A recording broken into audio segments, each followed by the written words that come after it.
The rain came down hard on Bakersfield that December morning, the kind of cold, relentless rain that turned the streets into rivers of oil and regret. The courthouse steps were slick with it, reflecting the red and blue lights of a dozen police cars like broken neon in a puddle. 200 people stood in the downpour, silent, waiting.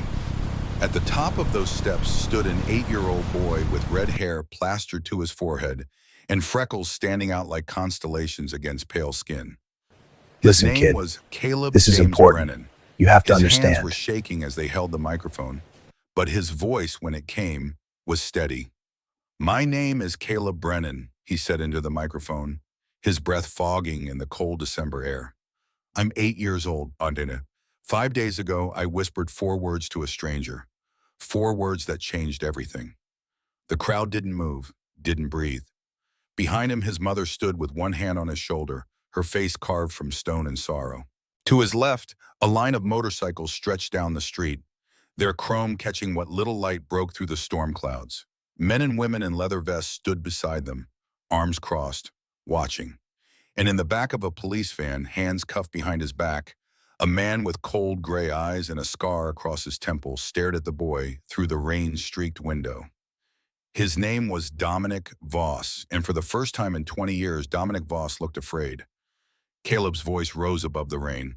"They say kids should be seen, not heard. That we're too young to understand, too small to matter." He paused, swallowing hard. "But I learned it something 5 days ago. I learned that sometimes the smallest voice can be the loudest. Sometimes a whisper can save a life. And sometimes doing the right thing means standing up when everyone else sits down." The camera pulled back, rising above the courthouse, above the crowd, above the rain. The voice that came next wasn't Caleb's anymore. It was deeper, older, worn smooth by 20 years of living. In Bakersfield, nobody listens to kids, especially not red-haired kids who live in the back room of a roadside diner. But that day, I learned that the world doesn't care about your age when you have the courage to speak. My name is Caleb Brennan, and this is the story of how a whisper became a roar. The screen went black. White letters appeared. 5 days earlier, December 18th, 2024. The alarm went off at 5:30 in the morning, the same as it did every morning. Caleb's hand shot out from under the thin blanket and slapped it silent before the second beep. The room was dark, cold, the kind of cold that seeps through single-pane windows and settles in your bones. He lay there for a moment, staring at the ceiling, listening to the familiar sounds of the diner waking up beyond the thin wall, the hiss of the coffee maker, the clatter of pans. His mother's footsteps, quick and efficient, moving through the kitchen she knew by heart. Caleb sat up, his breath visible in the cold air. The room was small, barely big enough for a twin bed, a dresser with 3 working drawers, and a desk he'd built himself from scrap wood he'd found behind the hardware store. The walls were bare except for one thing, a framed photograph on the nightstand. Army Sergeant Brian Brennan, dress uniform, American flag in the background. The photo was 5 years old, taken 2 months before his last deployment, before Afghanistan, before the word that changed everything, killed in action. Caleb was 3 when his father died, old enough to remember the uniform, the smell of aftershave, the way his dad's hands felt when they tossed him in the air. Not old enough to understand why he never came home. He touched the frame, just for a second. Then he stood, pulled on jeans and a hoodie, 2 sizes too big, and opened the door. The diner hit him like a wall of warmth, the smell of coffee and bacon grease, the fluorescent lights humming overhead, the booth seats cracked and patched with duct tape. Brennan's Roadside Diner, the sign outside said, though most people just called it Nora's place after his mother. Nora Brennan stood behind the counter, her dark hair pulled back in a bun, her face tired in the way that never quite went away. She was 32, but she looked older in the harsh morning light. There was a small gold pendant around her neck, a star with a blue center. A gold star, the kind they give to mothers and wives who lose someone in service. She looked up when Caleb came in, and her face softened. "Morning, love," she said. Her voice still carried traces of her childhood in Boston, the Irish neighborhoods where her grandparents had settled 3 generations back. "Sleep okay?" Caleb nodded. He didn't mention the dream he'd had, the one where his father came home and the three of them ran the diner together, laughing and whole. He never mentioned those dreams. Good boy. Grab the bus tub, will you? We've got the early crowd coming in. Caleb nodded again and moved to the back, where the gray plastic tub waited.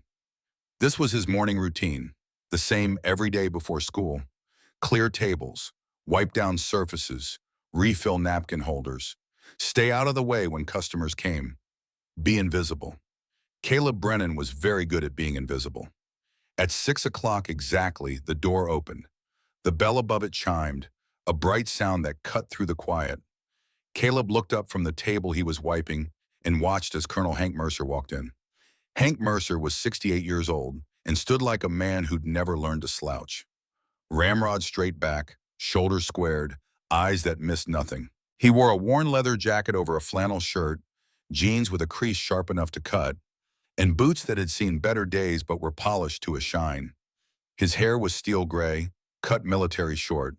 A small pin on his jacket lapel showed the dates: 1990, 1891. Operation Desert Storm. He'd been Nora's commanding officer when she served as a Navy hospital corpsman. Now he was the first customer every morning, 6 a.m. sharp, without fail. Morning, petty officer, he said as he slid into his usual booth by the window. He always called her that. Never Nora, never ma'am. Always her old rank, a reminder of who she'd been before this diner, before the widow's pendant, before the exhaustion. Morning, Colonel, Nora said, already pouring his coffee. Black, no sugar. The usual? If it's not too much trouble. It never is. Hank's eyes found Caleb across the room. The boy was wiping down the same table for the third time, pretending not to listen, but his ears were sharp. They were always sharp. Caleb, Hank said, come here a minute. Caleb set down the rag and walked over, hands in his pockets. He stood next to the booth, not quite meeting Hank's eyes. The colonel had that effect on people. Command presence, they called it. Even in retirement, Hank Mercer could fill a room just by standing in it. Yes, sir? You doing okay in school? Yes, sir.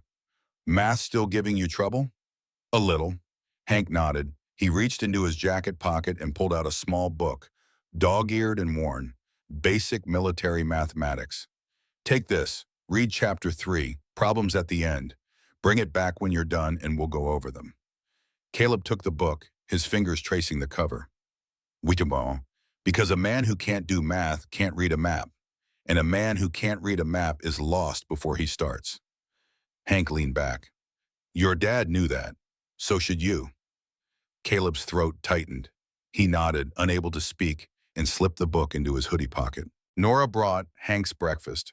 Eggs over easy, bacon, wheat toast. She set it down gently, her hand lingering on the edge of the table for just a moment. There was something unspoken between them. A history that Caleb didn't fully understand, but could feel in the way they looked at each other. Respect, trust, maybe something more. Thank you, Nora, Hank said quietly. She nodded and turned back to the kitchen. Caleb went back to his tables.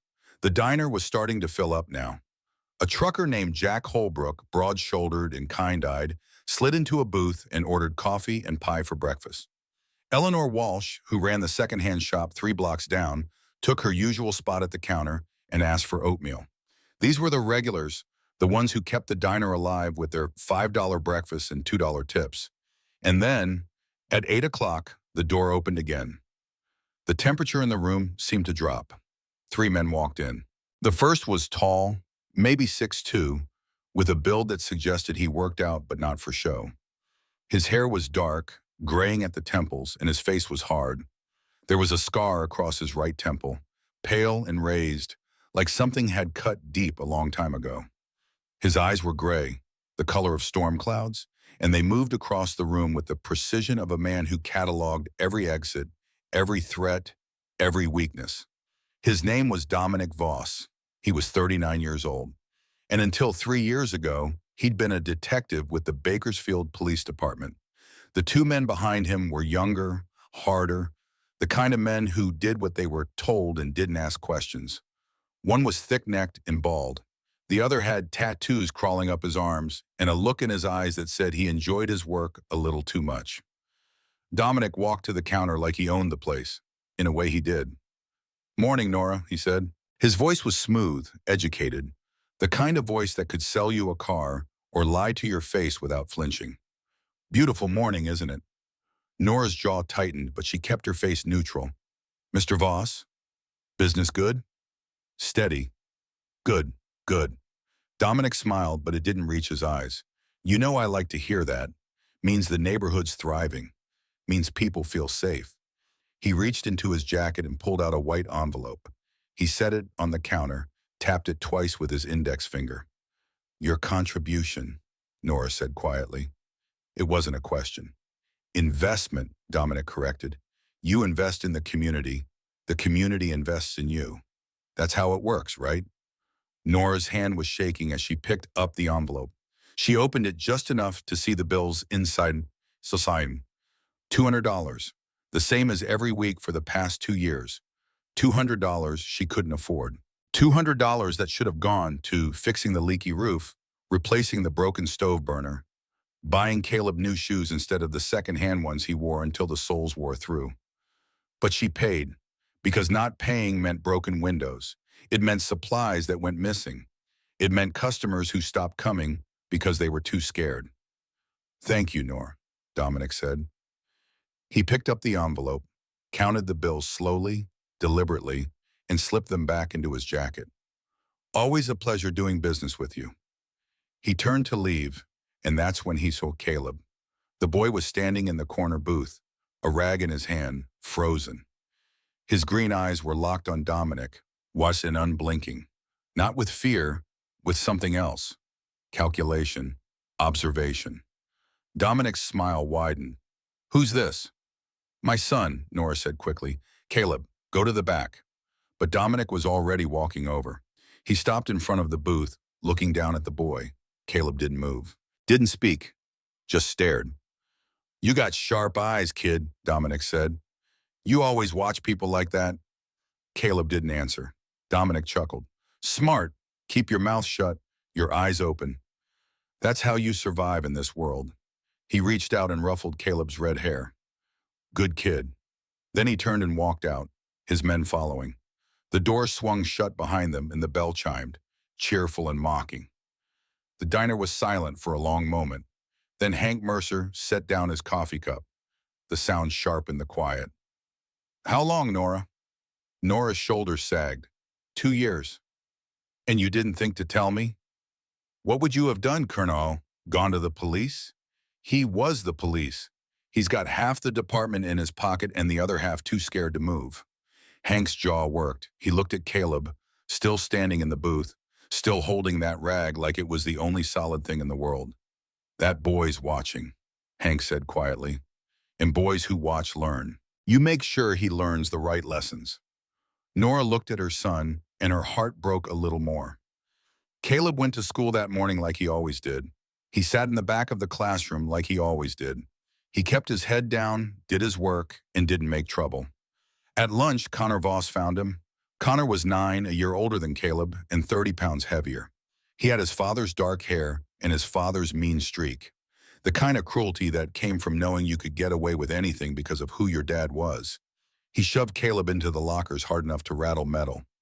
"Hey, Ginger," Connor said, grinning. "My dad says your mom pays him every week. Says she's smart. Unlike you." Caleb didn't respond. He'd learned that responding only made it worse.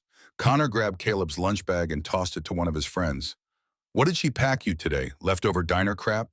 The friend opened the bag, pulled out a sandwich, and threw it on the ground. Stepped on it. Caleb watched. He didn't fight back. Fighting back meant detention. Detention meant his mom had to leave the diner to pick him up, and she couldn't afford to leave the diner. So he watched. He memorized Connor's face, the way he laughed, the way his friends laughed.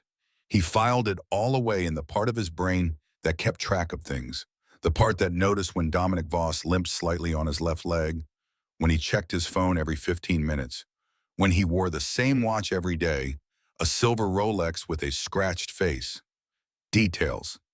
Caleb collected details the way other kids collected baseball cards. But today, something was different. After Connor threw Caleb's sandwich on the ground, he didn't laugh like usual. He just stood there, staring at it. his face pale. "Connor, you okay?"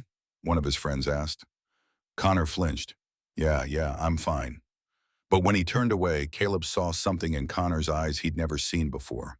Fear. Not of Caleb, of something else. Someone else. Caleb filed it away, another detail in his growing collection. When the bell rang, he picked up what was left of his sandwich, threw it away, and went back to class. That night, he sat at the little desk in his room and opened his notebook. It wasn't a school notebook. It was his private one, the one he kept hidden under his mattress. Inside were drawings, motorcycles mostly, Harley-Davidsons with their distinctive V-twin engines, Indians with their sleek lines, Triumphs with their classic British styling. Caleb had never ridden a motorcycle, had never even sat on one, but he dreamed about them the way some kids dreamed about sports cars or spaceships. Freedom on two wheels, the open road, escape. He was sketching a new design, something with a chopper-style frame and ape-hanger handlebars, when he heard voices from the diner. His room shared a wall with the main dining area. The wall was thin, sound carried. He set down his pencil and listened. "Can't keep doing this, Nora." That was Jack Holbrook, the trucker. His voice was low, concerned. "I don't have a choice, Jack." His mother's voice, tight with exhaustion. "There's always a choice. You could go to the police. Voss owns the police, you know that. Then go to the papers. Go to... And risk what? Him burning this place down? I've got a son to protect." A pause, then Jack's voice softer. "You can't live like this. I've lived through worse." Caleb heard footsteps, the sound of the door opening and closing. Then silence. He went back to his drawing, but his hands weren't steady anymore. The next morning, December 19th, Caleb woke up early, earlier than usual, 5 a.m. instead of 5:30. He couldn't sleep, something in his chest tight and anxious, a feeling he couldn't name. He got dressed in the dark and slipped out of his room. The diner was empty, the lights still off. His mother wouldn't be up for another 20 minutes. He sat in his usual booth, the one in the corner where he could see the whole room, and waited. At 6:45, the door opened, but it wasn't Hank Mercer. It was Dominic Voss and three of his men. They walked in like they owned the place, like the diner wasn't even open yet, like the rules didn't apply. Dominic went straight to the corner booth on the opposite side of the room, the one with a view of the street. His men followed. Caleb's heart started to pound. He should have gotten up, should have gone to the back, to his room, stayed out of sight. But something held him there. Curiosity, or maybe something deeper. The same instinct that made him watch people, made him collect details, made him notice things others missed. He stayed. Nora came out of the kitchen, saw them, and froze for just a second. Then she smoothed her apron and walked over. "Mr. Voss, we're not open yet." "Just coffee, Nora. We won't be long." She brought them coffee. 4 cups, set them down without a word, and turned to go. "Actually," Dominic said, "we'll take the back booth. More private." Nora's jaw tightened, but she nodded. The men moved to the booth farthest from the door, the one in the corner opposite Caleb. They sat with their backs to him. They didn't see the 8-year-old boy with red hair sitting perfectly still in the shadows. Caleb picked up a rag from the table next to him. He stood quietly and moved to the booth directly adjacent to theirs. He knelt down, pretending to wipe the bench seat, and he listened. Dominic's voice was low, but it carried. "He's coming at 11. Thinks he's selling the bike." "The Harley?" one of the men said. "Yeah, posted it online 2 days ago. Fat boy, 2015, 12,000 cash. I made contact, set up the meet here." "Why here?" "Because it's public. He thinks it's safe. And because I like sending messages where people can see them." Another voice, deeper. "What about the club? Hell's Angels don't take kindly to people messing with their own." Dominic laughed, low and cold. "That's the point. We take their road, Captain. We send a message. Either they leave Bakersfield or we make examples. They'll understand. And the plan? Simple. I sit down, negotiate, close the deal. I step outside to get the title from my car. That's the signal. You grab him, throw him in the van, black van 2 blocks down on 5th Street. Marcus is driving. We're gone in 60 seconds. What if he fights? He won't. We'll have 3-on-1 and he won't see it coming. By the time his club knows he's missing, we'll have him somewhere they'll never find. There was a pause. Then one of the men said, "What about witnesses? It's a diner. People come, people go. Nobody pays attention. And even if they do, nobody talks. Not in this neighborhood." Caleb's hands were shaking so hard he had to press them against the booth seat to keep them still. His heart hammered in his chest. His breath came in short, shallow gasps. He had heard everything. 11 a.m., a Harley, a Hells Angels road captain, a trap. He should tell his mom. He should tell Hank. He should... "Hey, kid." Caleb's blood went cold. He looked up. One of Dominic's men was standing over him, thick-necked and scowling. "What are you doing back here?" Caleb's mind raced. "Cleaning," he said, his voice small. "My mom told me to clean." The man stared at him for a long moment. Then he looked back at Dominic. Dominic glanced over, saw Caleb, and smiled. "Let him work. Just a kid." The man stepped back. Caleb stood, legs wobbling, and walked away. He didn't run. Running would draw attention. He walked slowly, calmly to the back, and then into his room. He closed the door and sat on his bed, shaking. Just a kid. That's what Dominic had said. Just a kid. Nobody important, nobody listening. Caleb clenched his fists. He thought about his father. About the uniform. About the phrase his mother always said. Your dad never walked away from someone who needed help. He opened his notebook to a blank page and wrote down everything he'd heard. Times, names, the black van on 5th Street, every detail. Then he closed the notebook and made a decision. At 10:30, Caleb was standing by the window, watching the street. His mother was behind the counter, serving the early lunch crowd. Hank Mercer had come and gone. The diner was busy, full of people who didn't know what was about to happen. Caleb's stomach was in knots. He'd spent the last 3 hours trying to figure out what to do. He couldn't tell his mom. She'd panic, call the police, and the police worked for Dominic. He couldn't tell Hank. The colonel was tough, but he was 68 years old and unarmed. He'd get himself hurt. And Caleb couldn't call the police himself. He was 8. They wouldn't believe him. That left one option. Warn the target. At 10:55, Caleb heard it. The deep, rumbling growl of a Harley-Davidson engine. Unmistakable. Powerful.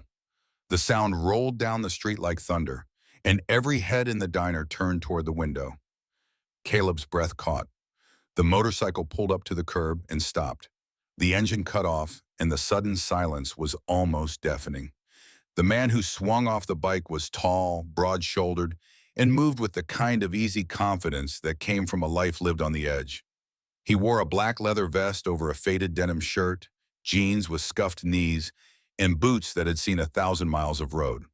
The vest had patches, a skull with wings, the words Hells Angels, and below that is the Bakersfield chapter. On the back, in bold letters, Road Captain. His name was stitched above the skull, Wyatt Donovan. He was 42 years old. His face was weathered, lined with scars and sun, but his eyes were sharp, intelligent. The eyes of a man who had seen too much and learned from all of it. Wyatt pushed open the door and the bell chimed. Dominic Voss stood up from his booth, a smile on his face, hand extended. "Mr. Donovan, right on time. I appreciate punctuality." Wyatt shook his hand, his grip firm but not aggressive. "Voss? That's me. Have a seat." They sat across from each other in the booth. Dominic's men had moved to a different table, trying to look casual, but Caleb could see the tension in their shoulders, the way their eyes kept flicking to the door. Caleb moved closer, wiping down a table 2 booths away, close enough to hear, close enough to act. "Beautiful bike," Dominic said. 2015 Fat Boy, right? "Yeah, 60,000 miles, well-maintained. I've got the service records. I ran the VIN. Clean title, no accidents. I'm ready to close the deal if you are." Wyatt nodded slowly. "Cash?" Dominic pulled out an envelope, thick with bills. 12,000. "You can count it if you want." Wyatt didn't touch the envelope. He was watching Dominic the way a wolf watches a hunter. Something in his gut was telling him this wasn't right. "Title?" Wyatt said. "In my car. Give me 2 minutes, I'll grab it and we're done." Dominic stood, and that's when Caleb moved. He crossed the diner in 4 quick steps, his heart pounding so hard he thought everyone could hear it. He dropped to one knee next to Wyatt's booth, pretending to pick up a napkin that had fallen on the floor. He leaned in close, and he whispered, "Drive away. It's a trap. They're taking you." The words came out in a rush, barely audible, but Wyatt heard everyone. He didn't react, didn't turn his head, didn't look at Caleb, but his hand, resting on the table, clenched into a fist. Caleb stood and walked away, legs shaking, back to his table. He picked up the rag, but he couldn't move, couldn't breathe. Wyatt pulled out his phone. He typed 3 words, fast. Code red now. Then he stood. Dominic was halfway to the door. He turned, confused. "Where are you going?" "Change of plans," Wyatt said. His voice was calm, steady, but there was steel underneath. "What? We had a deal." Wyatt walked past him out the door to his bike. Dominic followed, his face darkening. "Hey, where the hell?" And then the street filled with sound, the roar of engines. 8 of them. No, 10. Harley Davidsons coming from both ends of the block, converging on the diner like a pack of wolves answering a howl. They pulled up in a line, engines rumbling, chrome glinting in the winter sun. Men and women in leather vests, Hell's Angels patches on their backs, faces hard and ready. Dominic's face went pale. Wyatt swung onto his bike, fired up the engine. He looked at Dominic and his eyes were cold. "Next time," Wyatt said, "pick a better spot for an ambush." He kicked the bike into gear and rolled forward. The other Angels parted, then closed ranks behind him, forming a wall between Dominic and the street. One of them, a woman with a scar across her left cheek and eyes like ice, stepped off her bike and walked up to Dominic. Her name was Bridget O'Malley. She was 35, Irish-American, and had served 2 tours in Iraq as a Marine before the Hell's Angels became her family. "You, Voss?" she said. Dominic didn't answer. "Thought so. Let me make something clear. You come after one of ours, you come after all of us, and we don't play nice." Dominic's men had come out of the diner, but they stopped when they saw the bikes, stopped when they saw the numbers. 10 against 3. Bridget leaned in close. "Walk away, now, while you still can." Dominic's jaw worked, his hands clenched, but he nodded, turned, and walked to his car. His men followed. The black sedan pulled away, tires screeching. The Hell's Angels didn't follow. They just stood there, engines idling, a silent promise. Wyatt Donovan looked back at the diner. Through the window, he saw a small figure standing by a booth. Red hair, green eyes, a boy no more than 8 years old. Their eyes met. Wyatt nodded. Caleb nodded back. Then Wyatt turned his bike and rode away, the other Angels following, their engines fading into the distance until the street was quiet again. Inside the diner, Nora Brennan stood behind the counter, her face white, her hands shaking. She didn't understand what had just happened, didn't know why the bikers had come, why Dominic had left, why the tension in the air felt like the moment before a storm breaks. She looked at her son.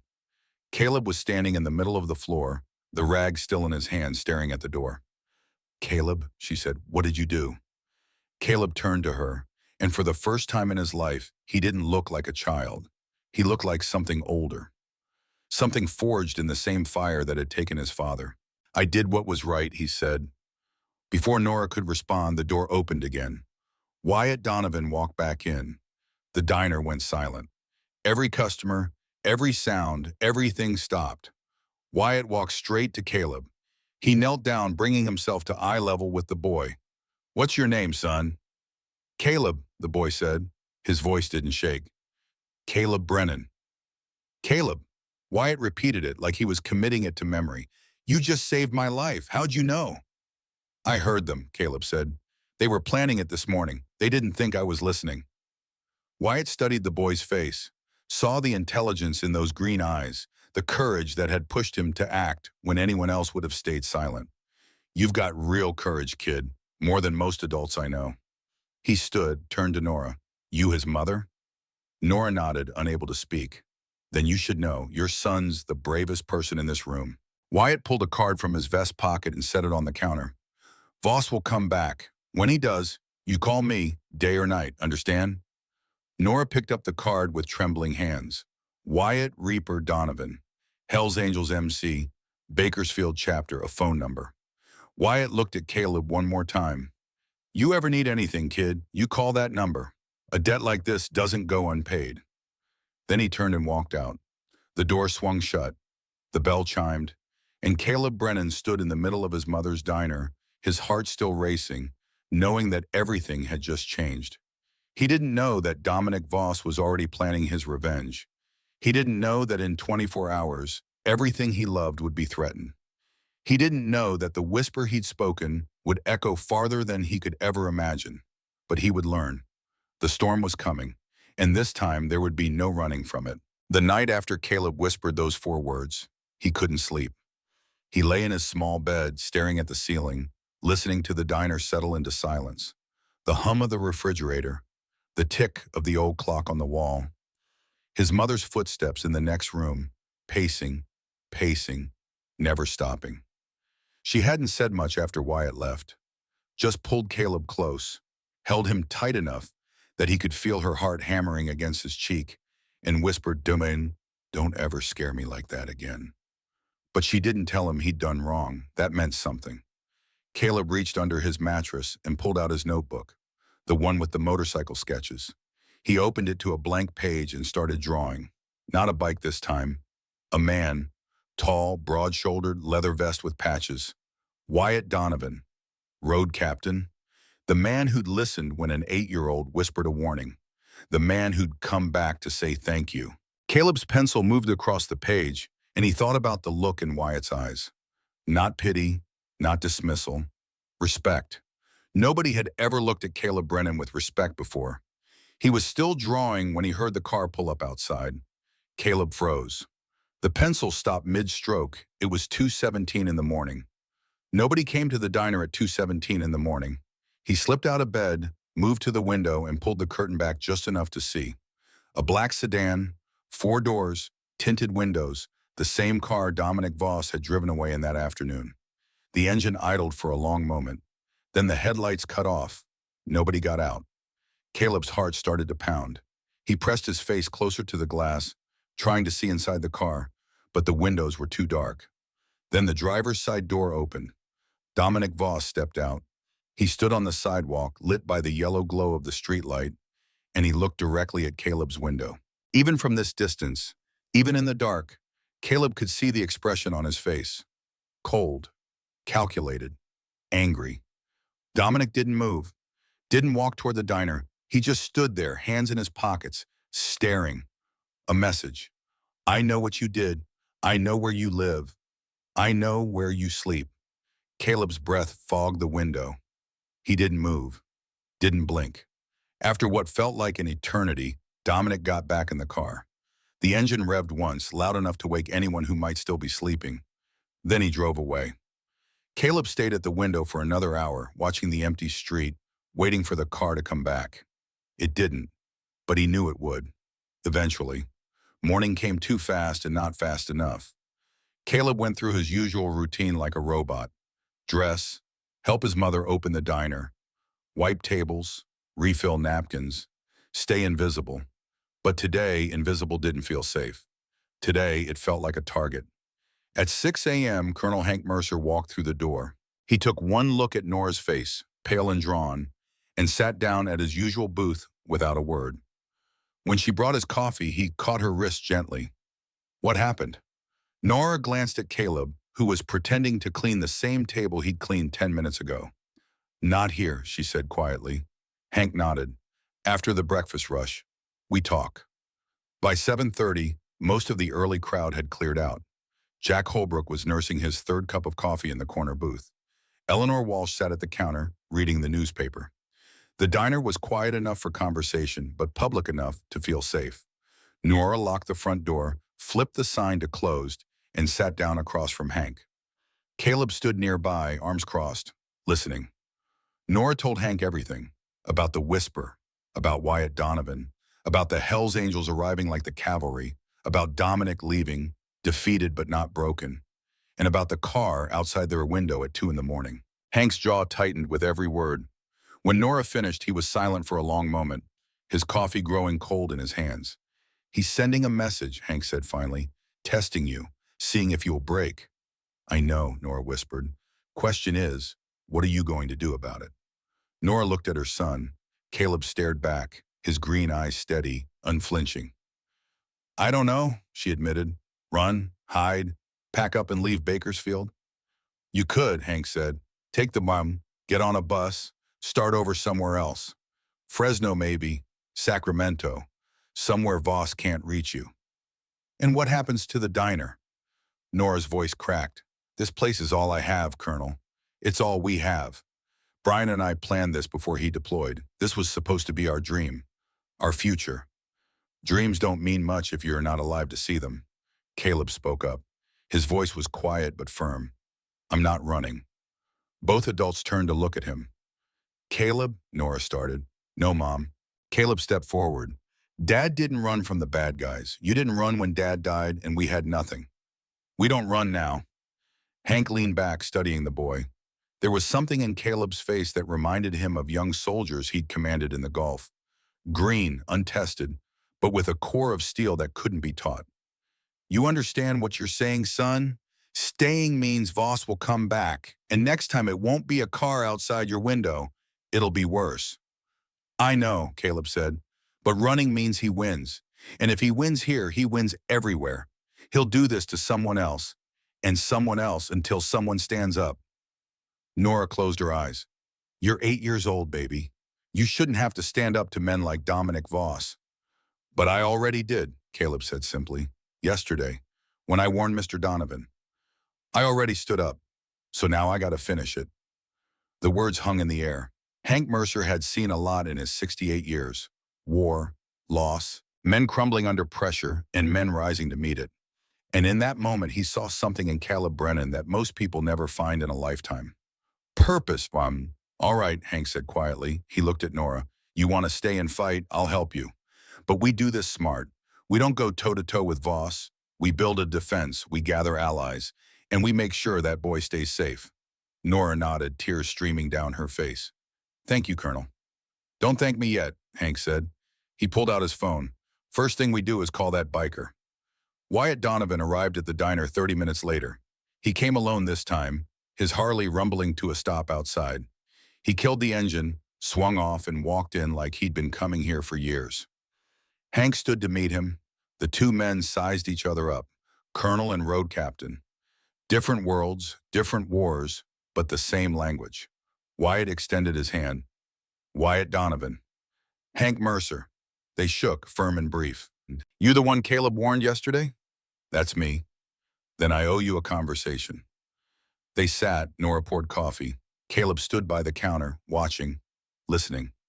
Voss came by last night, Hank said. 2 in the morning.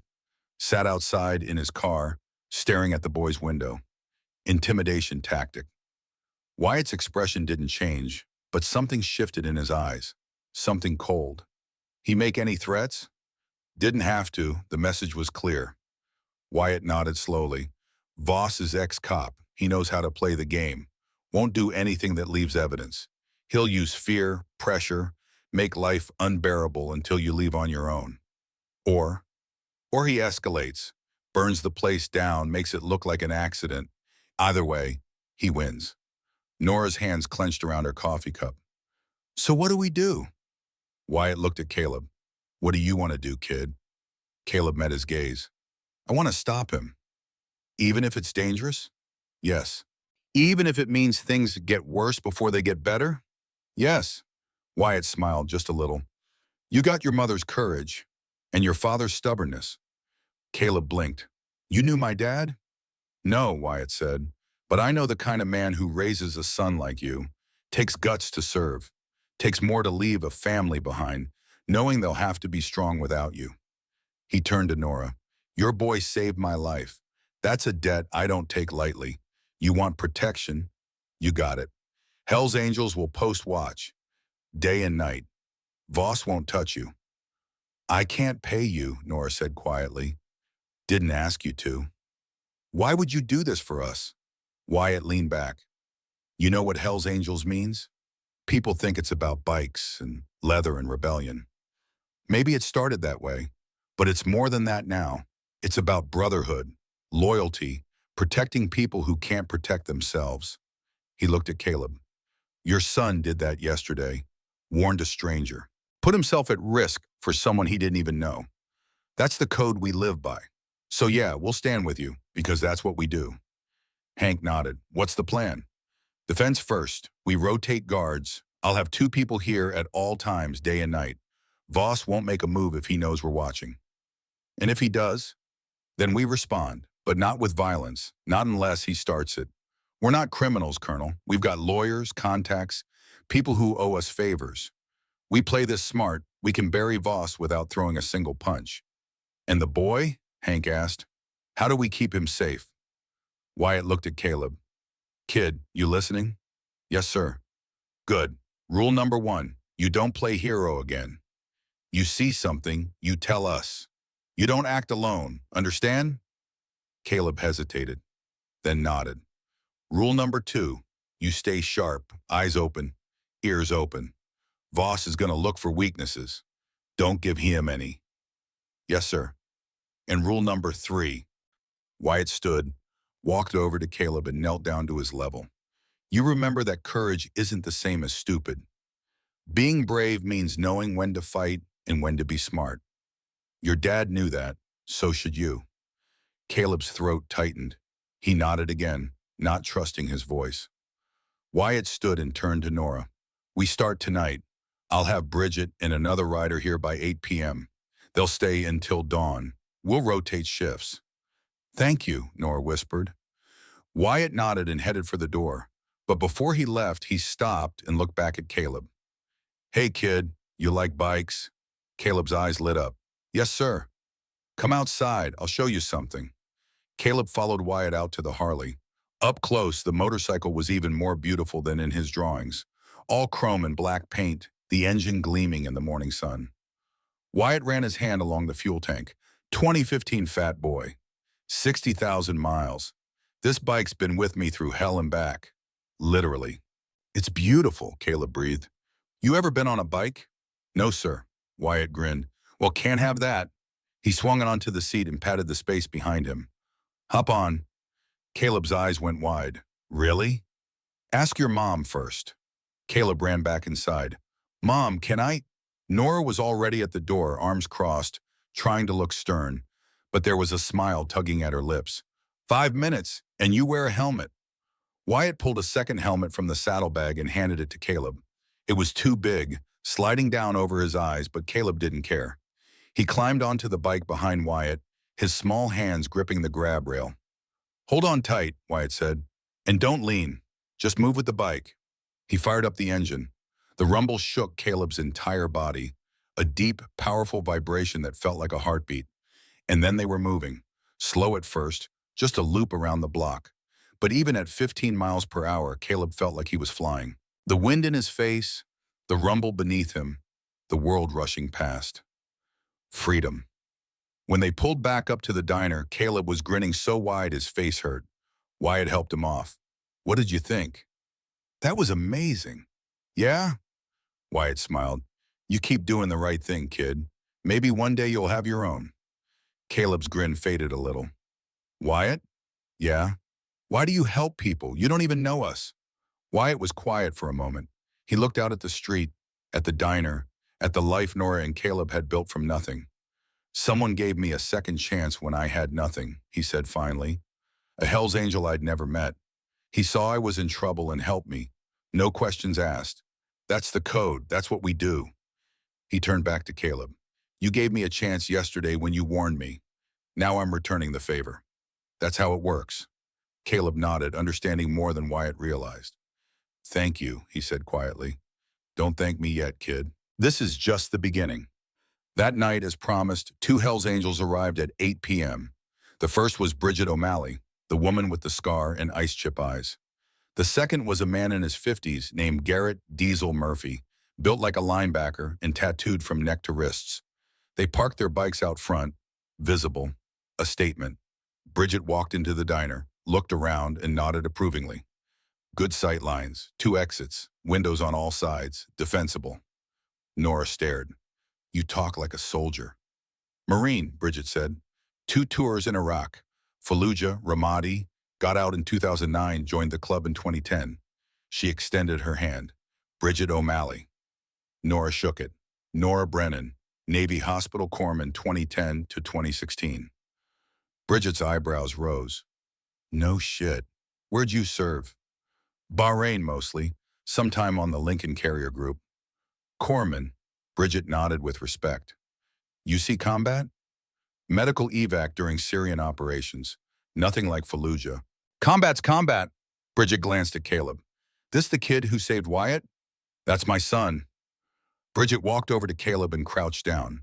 You've got courage most adults don't have, kid. Standing up to Voss, that takes real backbone. Caleb swallowed hard. Is he really that bad? Worse, he was a cop for 15 years, detective, good at his job until he figured out he could make more money protecting criminals than catching them. Got caught taking bribes 3 years ago. Department gave him the choice, resign or face charges. He resigned, started his own operation. Protection rackets, loan sharking, intimidation. The cops can't touch him because half of them are on his payroll. The other half are too scared. But you're not scared, Caleb said. Bridget smiled, cold and sharp. I've been shot at by insurgents with AK-47s, kid. Dominic Voss doesn't scare me.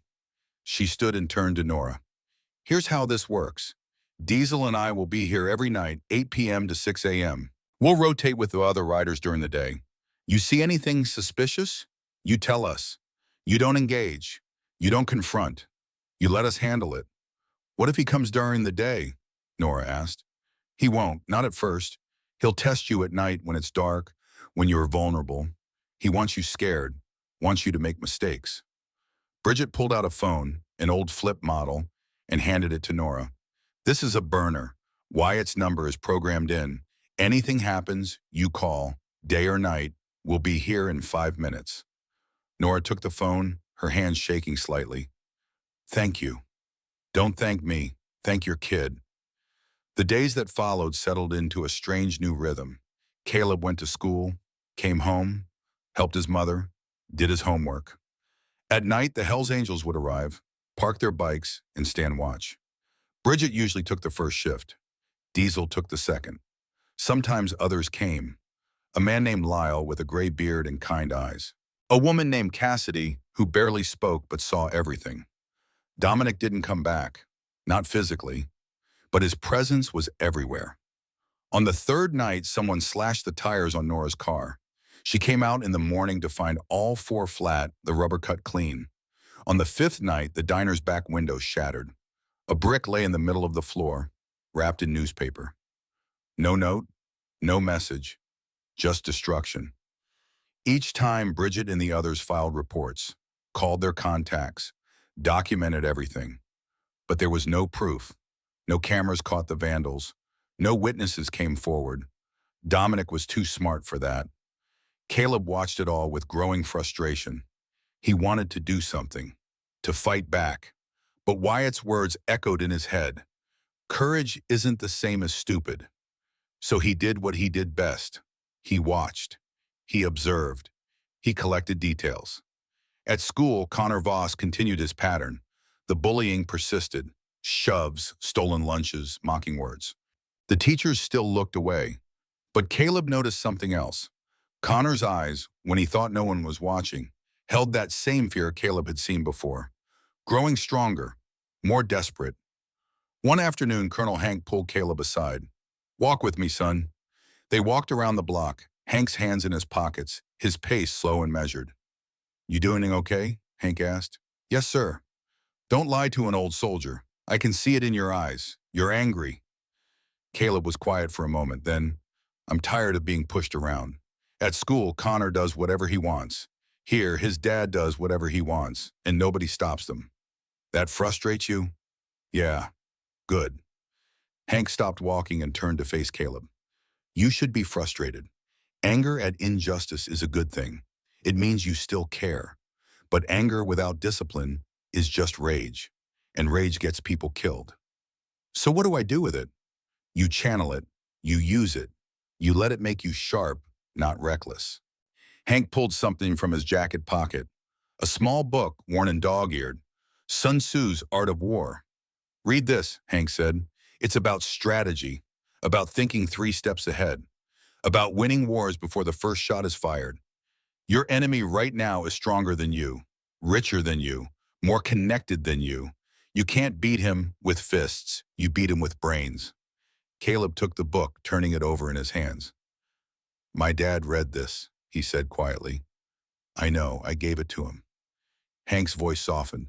Your father was a good soldier, Caleb. Not because he was the strongest or the fastest, because he was smart. He thought, he planned, he protected his people. That's what made him great. And that's what'll make you great too. Caleb looked up, tears stinging his eyes. I miss him. I know, son, but he's still here. In you, in the way you think, the way you care, the way you stand up when others sit down.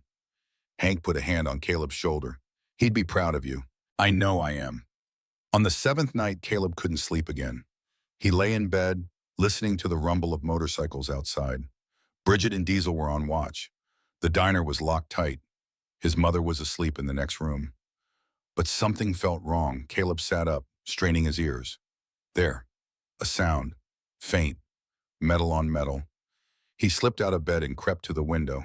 The street was empty. The motorcycles were parked out front, their riders sitting on the curb, drinking coffee from thermoses. But in the alley behind the diner, something moved. A shadow, low to the ground. Caleb's heart started to race.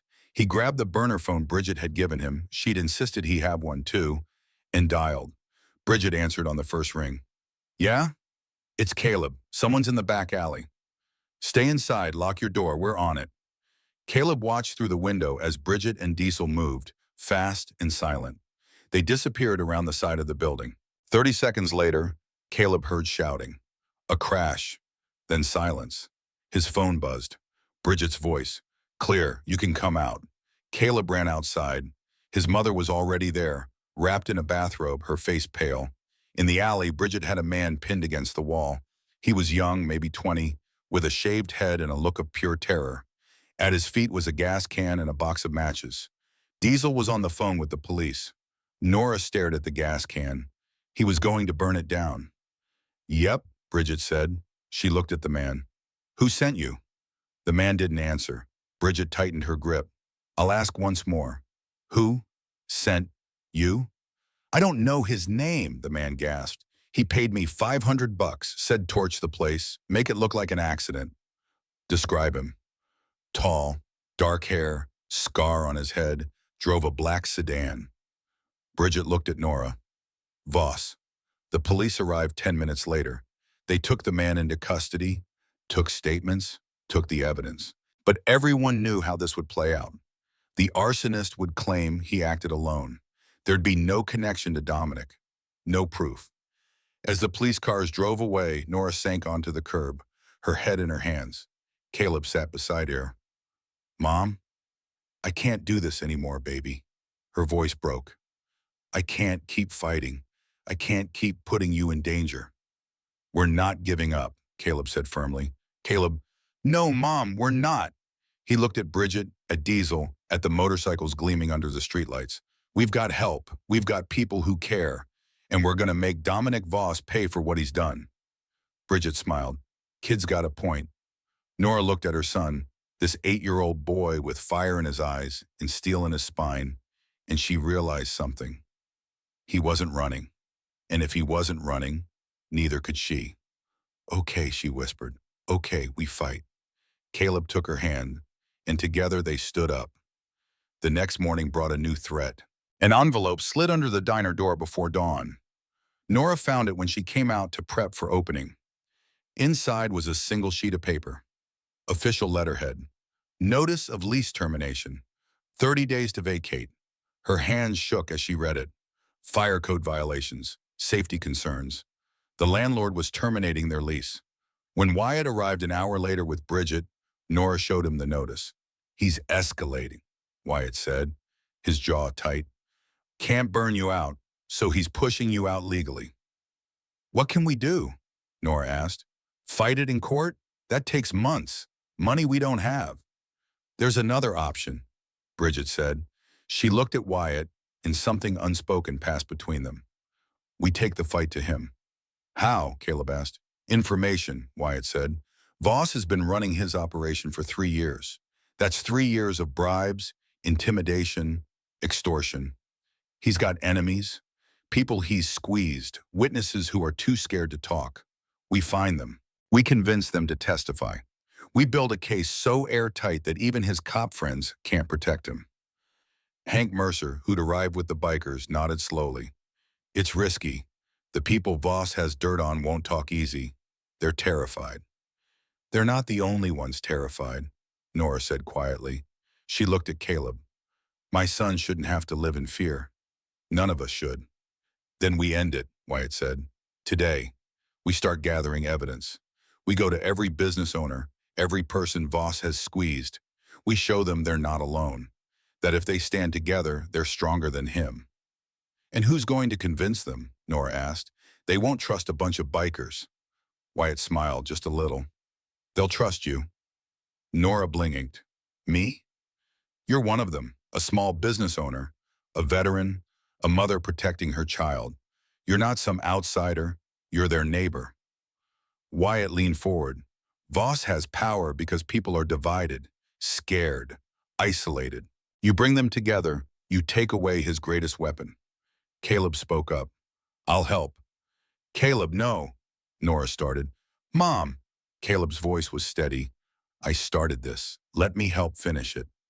Nora looked at her son, at the determination in his green eyes, and she saw Brian, saw the man she'd married, the man who'd stood for what was right even when it cost him everything. Okay, she whispered. We do this together. They started with Eleanor Walsh. Eleanor owned the second-hand shop 3 blocks down, a cramped store filled with forgotten treasures and old grief. She was 54, widowed, and had been paying Dominic Voss $200 a month for the past 2 years. When Nora and Caleb walked in, Eleanor was behind the counter, sorting through a box of old books. She looked up, saw them, and her face went pale. Nora, what are you doing here? We need to talk, Ellie. Eleanor glanced at the window, nervous. If this is about Voss, it is. Then I can't help you. I'm sorry, but I can't. Nora walked to the counter. How much is he taking from you? That's not $200 a month, 3, more? Eleanor's hands shook. It doesn't matter. I pay, he leaves me alone. That's how it works. For how long? Caleb said quietly. Eleanor looked at the boy. What? How long are you going to keep paying him? Caleb asked. Until you can't afford it anymore? Until you lose your shop? Until you have nothing left? Eleanor's eyes filled with tears. What choice do I have? He's got the police. He's got the city. If I don't pay, he destroys me. He's destroying you anyway, Nora said gently. Just slower. So what do you want me to do? Stand up to him? Testify? I've got a daughter in college, Nora. I can't risk. We're all risking something, Nora interrupted. But we're doing it together. You, me, Jack Holbrook, every person Voss has squeezed. If we stand together, he can't touch us. You don't know that. I know this. Nora's voice hardened. My 8-year-old son stood up to Dominic Voss, warned a stranger, saved a man's life, put himself in danger because it was the right thing to do. If he can be that brave, so can we. Eleanor looked at Caleb, really looked at him, saw the freckles, the red hair, the steady eyes that belonged to someone far older than 8. What did you do? Eleanor asked him. Caleb told her about overhearing the conspiracy, about the whisper, about the Hell's Angels, about the retaliations, the vandalism, the attempted arson, the eviction notice. When he finished, Eleanor was crying openly. You're just a child, she whispered. Yes, ma'am, Caleb said, but I'm not going to let that stop me from doing what's right. Eleanor was silent for a long moment. Then she reached under the counter and pulled out a ledger. Old, leather-bound, filled with handwritten entries. I've been keeping records, she said. Every payment, every threat, every time one of his men came in here and implied what would happen if I didn't cooperate. It's all here. Nora took the ledger, her hands trembling. Ellie, I'll testify, Eleanor said. if you promise me one thing. What? That you'll protect that boy, because if Voss finds out what you're doing, he won't stop at property damage. We'll protect him, a voice said from the doorway. Wyatt Donovan stood there, Bridget beside him. They'd been waiting outside, watching. Eleanor stared at them. Who are you? Friends, Wyatt said simply, and we keep our promises. Over the next 3 days, Nora and Caleb visited 14 businesses. Jack Holbrook, the trucker. He'd been paying Voss $50 a week to guarantee his truck and wouldn't be vandalized when he parked overnight in Bakersfield. Martin Green, who owned the hardware store. He'd paid $2,000 in protection fees over the past year. Yolanda Pritchard, who ran the laundromat. She'd been assaulted by one of Voss's men when she'd refused to pay. The police report went nowhere. One by one, they told their stories. And one by one, they agreed to testify. By the end of the third day, they had 11 witnesses and a mountain of evidence. Hank Mercer took it all to his contact in the district attorney's office. A woman named Catherine Reeves, 48, career prosecutor, and one of the few people in Bakersfield who wasn't afraid of Dominic Voss. She sat in Hank's car, reading through the ledgers, the bank statements, the photographs of vandalism, the police reports that had been buried. This is solid, she said finally. Real solid. With this many witnesses, I can get a warrant, maybe even a grand jury indictment. How long? Hank asked. 48 hours to get the warrant, another week to convene the grand jury. We don't have a week. Voss is escalating. He tried to burn down their diner. Catherine's jaw tightened. Then we move faster. I'll file for an emergency warrant. Judge Brennan owes me a favor. Judge Brennan? Hank raised an eyebrow. Any relation to... No, Catherine said. Different family. But he's clean. One of the few judges Voss doesn't own. She looked out the window at the diner, where Caleb was sweeping the front steps, Bridget watching from her bike. That's the kid? Catherine asked. That's him. He's 8 years old. Yeah. And he started all of this by warning a biker. Yeah. Catherine was quiet for a moment. Then, I've got a son, 10 years old. He spends his days playing video games and complaining about homework. That kid out there, he's got more courage in his little finger than most adults have in their whole body. I know, Hank said quietly. That's why we can't let Voss win. Catherine nodded. Give me 24 hours. I'll have that warrant. The storm was about to break, and this time when it came, it would wash everything clean. But Dominic Voss wasn't sitting idle. On the fourth night after the attempted arson, something changed. Something that would force everything into the open. Connor Voss didn't come home from school. The call came at 6 p.m., Dominic's voice on the phone, cold and clipped. Nora, we need to talk. I have nothing to say to you. Then listen, your boy Caleb has been causing problems. Talking to people, asking questions, stirring up trouble. He's telling the truth. The truth is expensive, Nora, and I don't think you can afford it. A pause. My son Connor is missing. Nora's blood went cold. What? Disappeared after school. Didn't come home. Last person who saw him said he was talking to a red-headed kid. Your kid. Caleb had nothing to do with... I know that, Dominic interrupted. But the police don't. And if I file a report saying I believe your son knows something about my son's disappearance, well, that opens up a whole investigation, doesn't it? CPS gets involved. Questions about your fitness as a parent. Questions about the environment you're raising him in. Bikers coming and going at all hours. Attempted arson. Violence. Nora's hand clenched around the phone. You wouldn't. Try me. Dominic's voice dropped to a whisper. Drop this crusade. Send your witnesses home. Forget everything you've seen and heard. Do that, and Connor comes home safe. My investigation ends. Life goes back to normal. And if I don't, then I destroy you. Legally, publicly, completely. And your son gets to watch. The line went dead. Nora stood frozen, the phone still pressed to her ear. Caleb walked in from his room. Mom, what's wrong? She looked at him, this 8-year-old boy who'd started a revolution with a whisper, and she felt something break inside her. We have to stop, she whispered. What? The investigation, the witnesses, all of it. We have to stop. Hilmer, Before she could answer, Wyatt burst through the door, Bridget right behind him. "We've got a problem," Wyatt said. "Connor Voss is missing." "I know," Nora said. "Dominic just called. He's threatening to blame Caleb unless we back off." Wyatt's face darkened. "Son of a bitch." "It's worse," Bridget said. She held up her phone. "I've got contacts in the department. Dominic filed a missing persons report 20 minutes ago.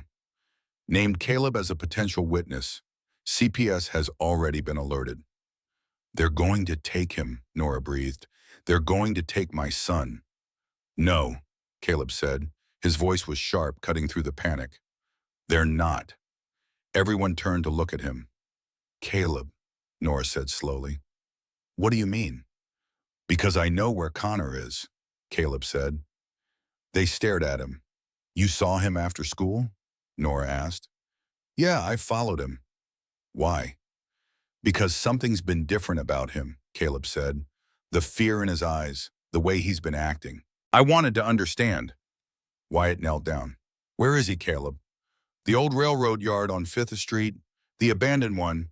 I heard him on the phone crying. He said, 'I can't do this anymore, Dad. I can't be like you.'"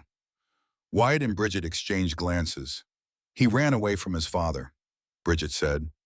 "Yeah," Caleb said, "and now his dad is using it to hurt us." "Did you talk to Connor?" Wyatt asked. "I tried, but he saw me and ran. I think he's hiding in one of the old train cars." Hank stood. "We need to find him. Now, before Voss spins this into something it's not." "If we find him," Nora said, "and bring him back, Voss can't use this against us." "More than that," Wyatt said. "If Connor ran away, it means he's scared of his father. That's leverage. A scared kid might talk." "He's 9 years old," Nora protested. "Old enough to know right from wrong," Bridget said, "and maybe old enough to testify." They found Connor Voss 2 hours later. He was hiding in an old boxcar at the abandoned railroad yard, curled up in the corner, shivering. When he saw Caleb, he flinched. "Stay away from me." Caleb stopped, hands raised. "I'm not going to hurt you." "My dad says you're trying to destroy him." "Your dad is trying to destroy us," Caleb said quietly. "But I think you already know that." Connor's face crumpled. He was bigger than Caleb, older, meaner. But right now, he looked small, broken. "I don't want to be like him," Connor whispered. "I don't want to hurt people. But he says that's what strong people do. That's what men do." "That's not what men do," Hank said, stepping forward. The old colonel's voice was gentle but firm. "Real men protect people. They stand up for what's right. They don't bully. They don't threaten. And they sure as hell don't teach their sons to do those things." Connor looked at Hank, then at Caleb. "Why are you here? I've been awful to you." "Because you're scared," Caleb said. "And scared people do bad things sometimes. But you can stop. You can be better." Connor's shoulders shook. "If I go back, he'll make me lie. He'll make me say you kidnapped me or something. And I'll have to do it because he's my dad." "No," Nora said, kneeling down. "You don't have to do anything. We can protect you. We can—" "You can't protect me from him," Connor said. "Nobody can." "Yes, we can," a new voice said. Catherine Reeves stepped into the boxcar, a police officer behind her, but not one of Voss's men. This was Detective Marcus Webb, one of the few clean cops left in Bakersfield. "Connor Voss," Catherine said. "My name is Catherine Reeves. I'm with the district attorney's office, and I need to ask you some questions about your father." Connor looked terrified. "He'll kill me." "No, he won't, because as of 10 minutes ago, Dominic Voss is under arrest." The warrant had come through. Judge Brennan had signed it at 8 p.m., and by 8:15, Detective Webb and 6 federal agents had surrounded Dominic Voss's home. He'd been taken into custody without incident, charged with racketeering, extortion, bribery, and conspiracy to commit arson. The evidence was overwhelming. 11 witnesses, financial records, testimony from business owners, and now a 9-year-old boy who'd run away from his father because he couldn't stand to be part of it anymore. Connor Voss sat in Catherine's office, Nora beside him, and he told the truth about the threats, the payments, the vandalism his father ordered, the fear he'd lived with every day, knowing that if he didn't do what his father said, he'd be punished. Or worse, that his father would hurt someone else. When he finished, he was crying. "I'm sorry," he said to Caleb. "I'm so sorry for everything I did to you." Caleb looked at the boy who'd tormented him for months. The boy who'd pushed him, stolen from him, mocked him, and he said, "I forgive you." The trial took 3 months. Dominic Voss hired the best lawyers money could buy. They argued entrapment, insufficient evidence, unreliable witnesses. They attacked Nora's character, questioning her fitness as a parent. They called Wyatt and the Hells Angels a criminal organization. But the evidence held. And when Connor Voss took the stand, 9 years old and trembling, and told the jury what his father had done, what he'd taught him to do, there was no more room for doubt. The jury deliberated for 4 hours, guilty on all counts. Dominic Voss was sentenced to 15 years in federal prison, no possibility of parole for 10. 6 months later, Brennan's roadside diner was still standing. The eviction notice had been thrown out.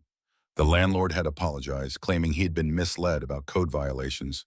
The diner had been repainted, the broken windows replaced, the parking lot repaved. Business was better than ever. On a warm June morning, Caleb stood outside the diner, watching as a line of motorcycles pulled up to the curb. Hells Angels, 24 of them, engines rumbling like thunder. Wyatt dismounted and walked over. "You ready, kid?" Caleb nodded, trying to hide his nervousness.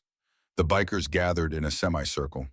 Nora stood beside Caleb, one hand on his shoulder. Hank was there, ramrod straight in his dress uniform.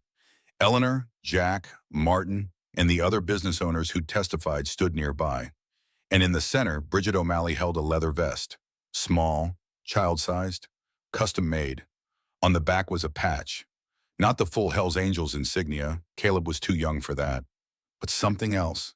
Something special. A guardian angel with motorcycle wings. And below it, words stitched in silver thread. "The boy who saved a life." Bridget stepped forward and held out the vest. "Caleb Brennan," she said, her voice carrying. "6 months ago, you did something most adults wouldn't have the guts to do. You saw danger, and you acted. You whispered a warning that saved a man's life. And then, when the consequences came, you didn't run. You stood your ground. You gathered people. You fought back. And you won." She draped the vest over Caleb's shoulders. It fit perfectly. "This patch means your family," Bridget continued. "Not a full member, you're too young for that, but an honorary brother, someone we'll stand with, someone we'll protect, someone who embodies the code we live by: loyalty, courage, and protecting those who can't protect themselves." The bikers erupted in cheers, engines revved. Caleb felt tears streaming down his face, but he was smiling wider than he ever had. Wyatt knelt down in front of him. "How's it feel, kid?"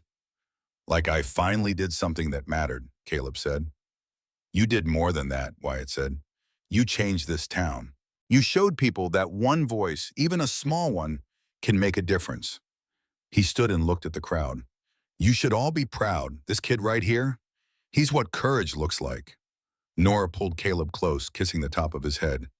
"Your father would be so proud, baby." Caleb touched the vest, his fingers tracing the patch. "You think he knows?" "I think," Nora said softly, "that wherever he is, he's watching. And he's smiling." 5 years later, Caleb Brennan stood in the diner, now 13 years old, tall and lean, his red hair darker but still distinctive. It was early morning, and he was helping his mother prep for the day. The diner was thriving now. They'd expanded, added a patio, hired 3 employees. Nora had married Jack Holbrook the previous summer, and Jack's steady presence had brought a stability to their lives that Caleb hadn't realized they'd been missing. Colonel Hank Mercer, now 73, was still the first customer every morning. He sat in his usual booth, reading the paper, sipping his black coffee. Wyatt still stopped by once a week, always on Wednesdays, always at noon. Sometimes he brought other riders. Sometimes he came alone. But he always made time to talk to Caleb.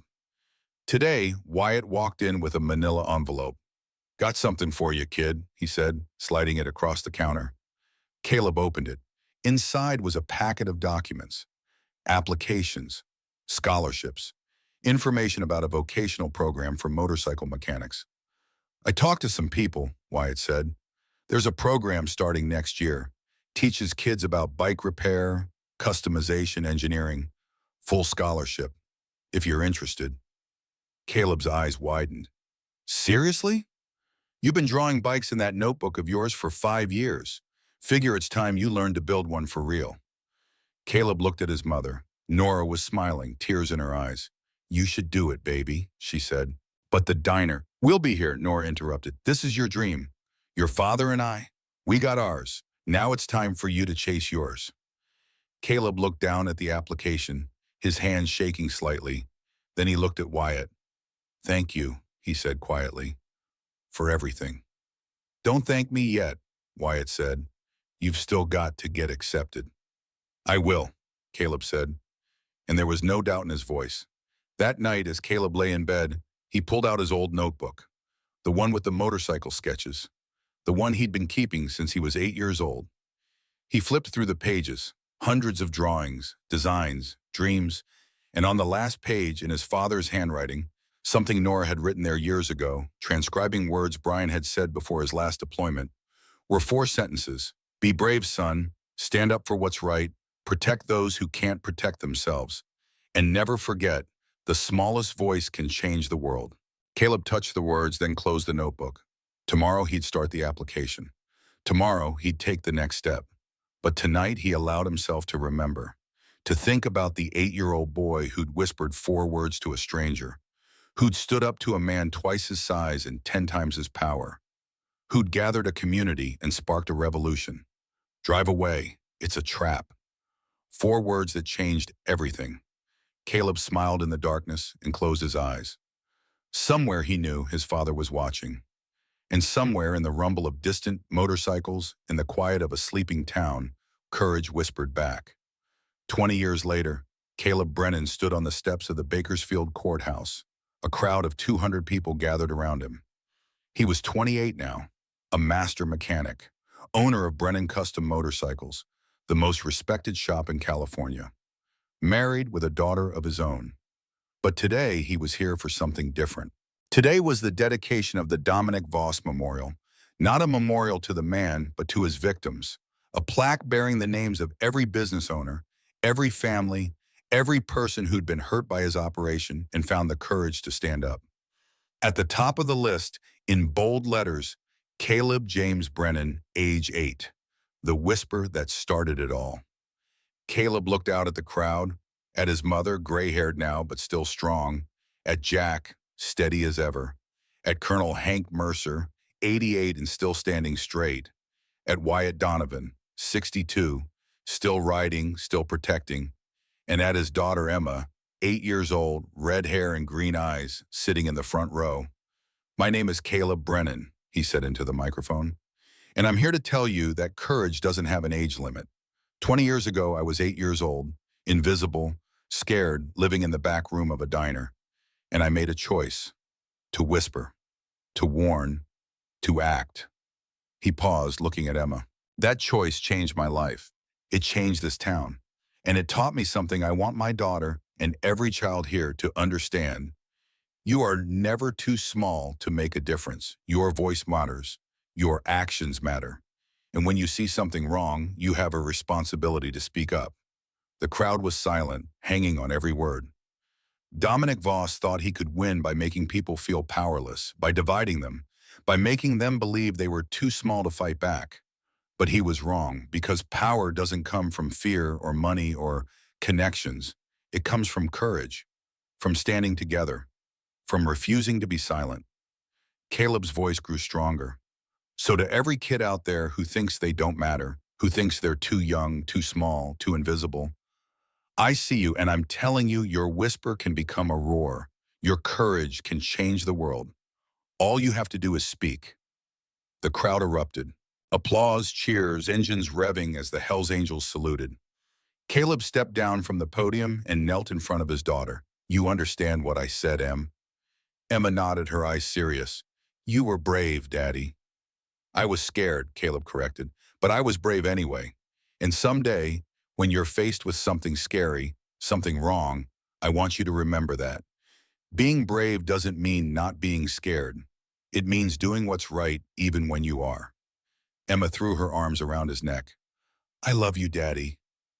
I love you too, sweetheart. As Caleb stood, Wyatt walked over, moving slower now, but still strong. Hell of a speech, kid. Learn from the best, Caleb said. Wyatt smiled.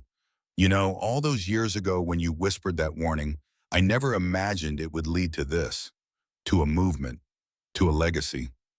Neither did I, Caleb admitted. I just knew someone needed help, and I couldn't walk away. That's what makes you a hero, Caleb. Not the big moments, the small choices, the willingness to act when everyone else stays silent. Wyatt pulled out a small box from his jacket. Inside was a ring, silver, with the Hells Angels insignia. You've been an honorary member for 20 years, Wyatt said, but the club voted. Unanimous. We want to make it official, if you'll have us. Caleb stared at the ring, his throat tight. I'm honored. You earned it. Caleb slipped the ring on his finger.